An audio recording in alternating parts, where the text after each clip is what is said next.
31-12 is the final. Michigan gets, pretty much dominated today by Texas Longhorns. It was a much anticipated matchup, but a lot of things that Michigan had to do correct today, Sam, they just simply didn't.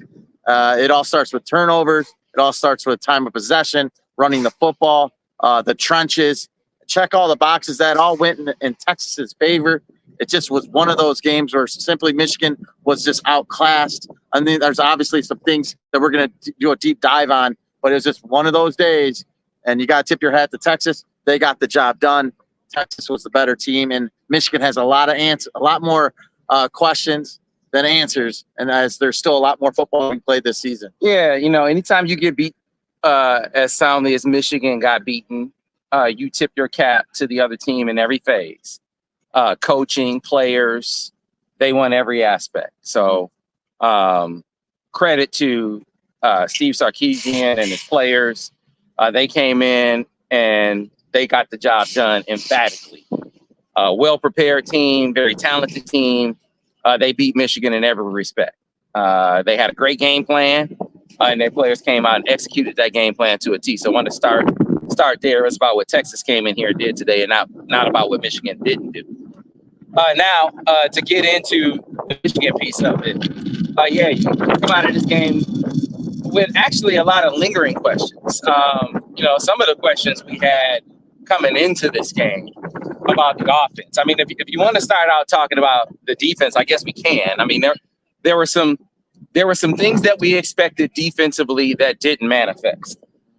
They were not able to dominate up front like we expected. I mean, they held serve for the most part early in the game to an extent, right? I mean, they did move down the field, but they were able to get away. So they were able to do that. But what I noticed early was, the front, when it came to their rush lanes, they were getting out. They were rushing, pinning their ears back, and Quinn Ewers was taking advantage of that.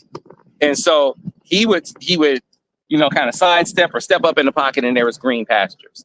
And so that's something you can't do with a quarterback that has some elusiveness. Like, he was able to take advantage of that. And that was one of the things that really hurt them early in the game. That's how they got that first touchdown.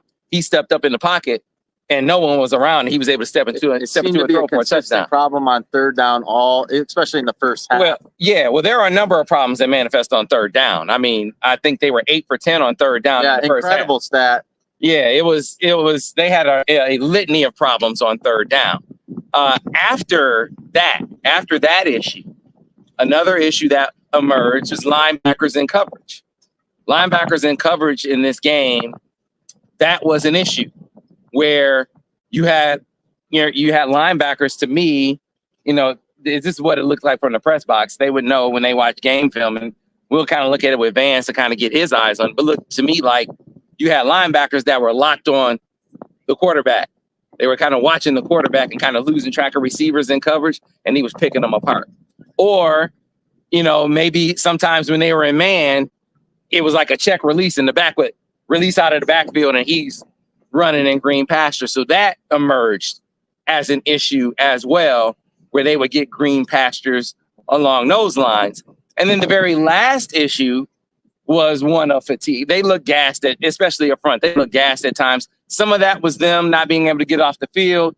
The other part of it was the offense not helping them out, leaving them on the field way too long. It all adds up to a defense where too much pressure put on them. This was one of those games where it was going to have to be all hands on deck. Both sides of the ball were going to have to contribute. The defense was going to have to make some plays, and the offense was going to have to make some plays too. And unfortunately, that didn't happen.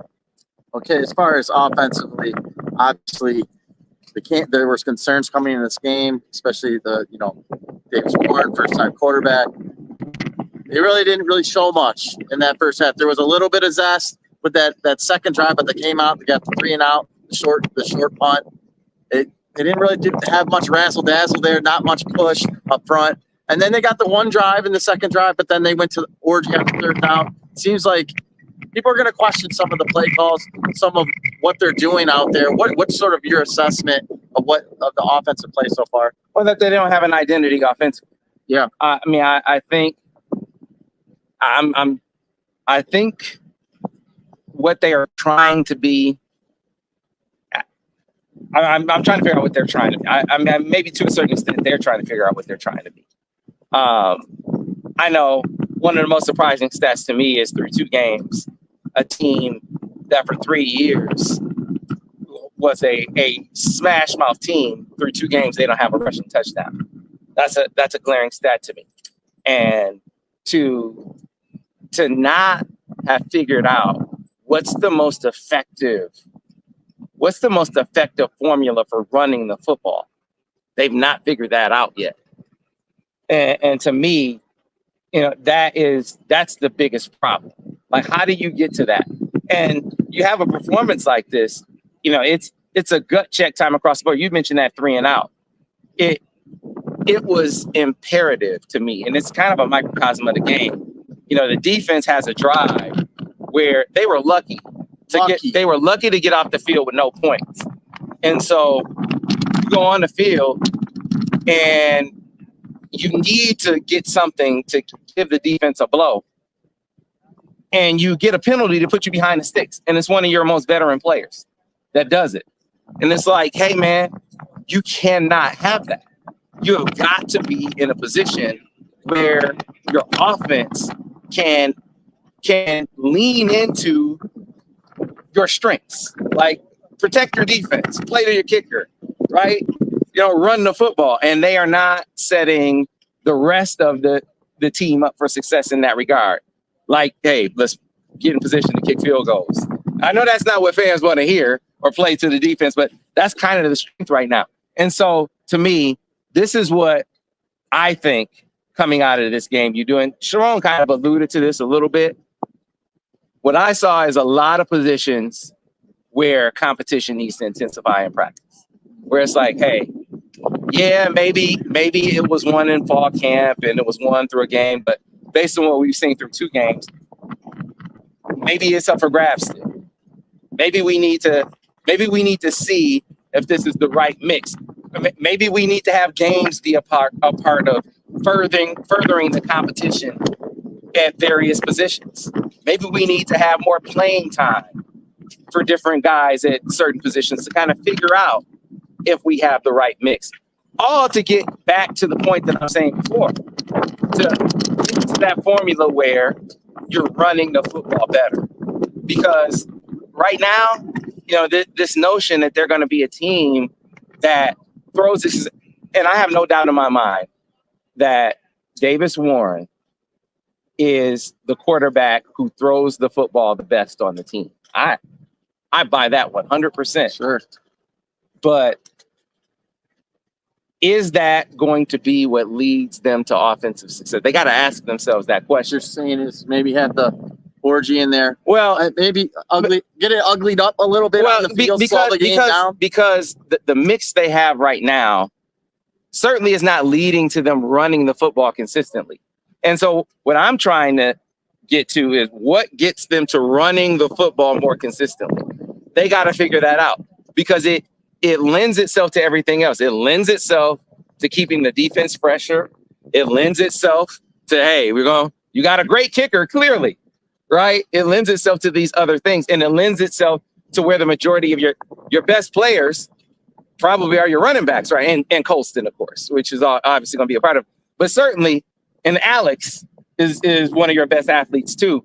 And him playing one snap at a time, and when he comes in, it seems like I think he only ran QB power when he was in the game. I have to go back and look at the tape. It's predictable, and also I don't think it does justice to Davis either. You bring him in on that 3rd and 2. The whole Texas team was at the line of scrimmage waiting for that play.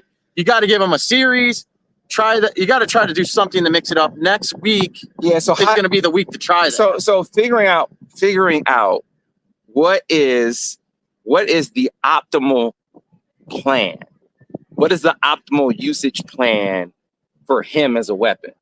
Can you weaponize him better and not affect what you're trying to do with Davis? Because it says something that they were very clear that they felt like at least the interception with Colston, and Colston said that was on me, that he didn't turn it. He didn't get his head around and look for the football. I'll give him that. He threw in the traffic on the pass to Tyler. So, you probably put that one on the quarterback.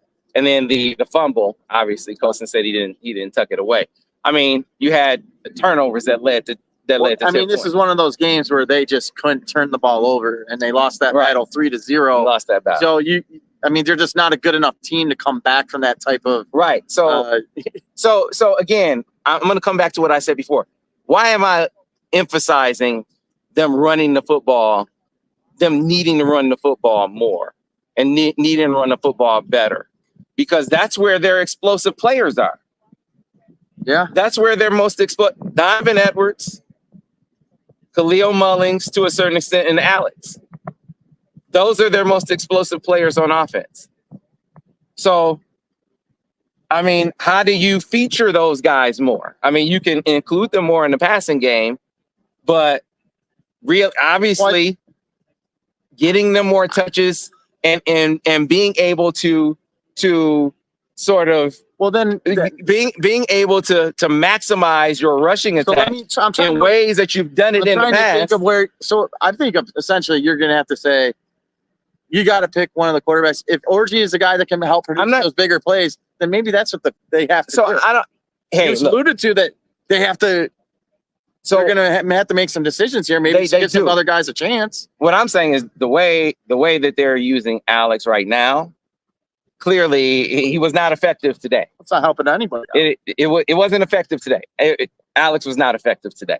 So, is there a way that they can make him be more effective than he was today? Can they make it be give him a series so he can be more of a weapon in the equation than he was today, because he has the athletic talent to do so, and they need a jolt in the run game. Michigan having 0 rushing touchdowns in 2 games is an unacceptable stat.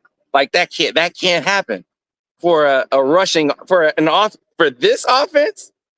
0 rushing touchdowns in 2 games. That's on the offensive line. That can't be true. Well, and that's to me that's where Orgy comes in. Yes, he gives them a bolt, but I think sometimes you just gotta call a spade a spade.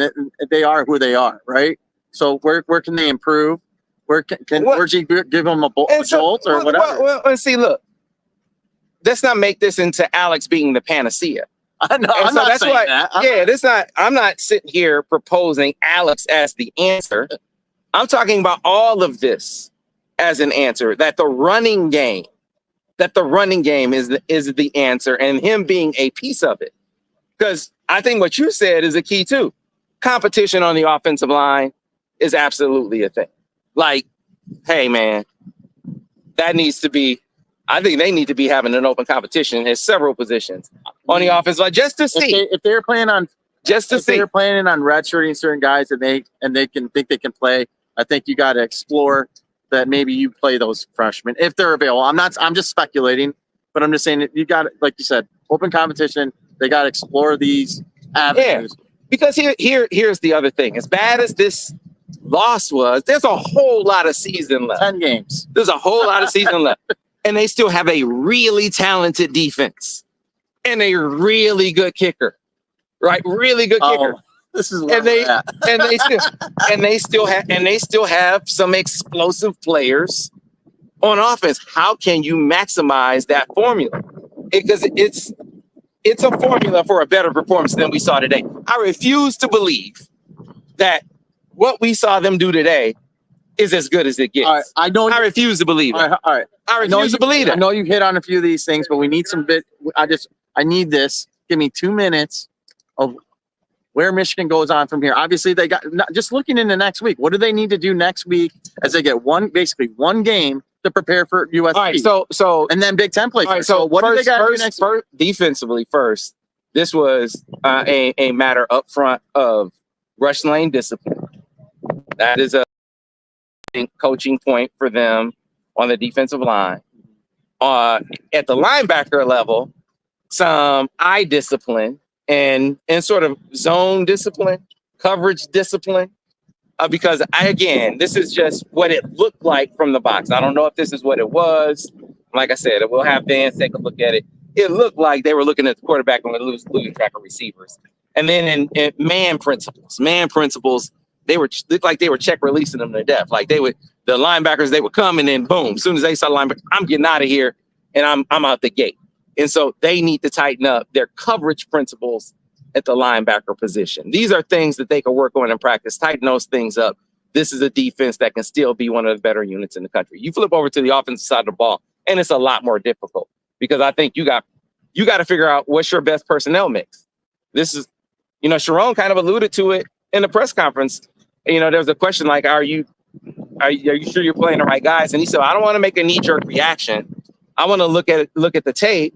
And he said, then we'll figure out if we're playing all the right guys. So he didn't automatically say, well, yeah, we're definitely playing the right guys. He left it open to some judgment. Like, hey, we got to watch the film to see, well, do we need to try another guy here? Or do we need to try another guy there? Or do we need to have some more competition here or there? And I would argue, based on what we've seen through 2 games, that they do need to have competition at multiple spots just to see, if nothing else, the threat of it might push some guys into playing better, or give some other guys who maybe been waiting in the wings and maybe that care of some playing time, rise to the fore and help them get to a point where they can find that formula. Like I said, they got to find a formula that allows them to run the football better.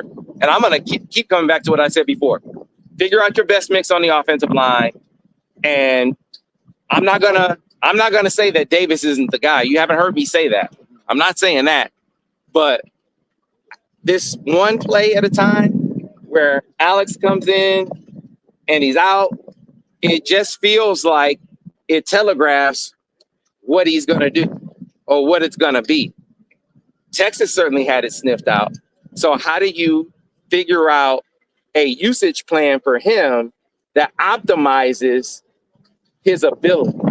Because he can be a weapon for you in a running game, more of a weapon than he was in this game today. And they got to figure out how to do that, especially when, whether it's him with Khalil or him with Donovan, and that triumvirate, that should be more effective than it was in this game today. Well, clearly Michigan has a lot of figuring out to do, as Sam said. So that's going to wrap up our coverage here from Michigan Stadium. For Sam Webb, I'm Josh Newkirk for the MichiganInsider.com.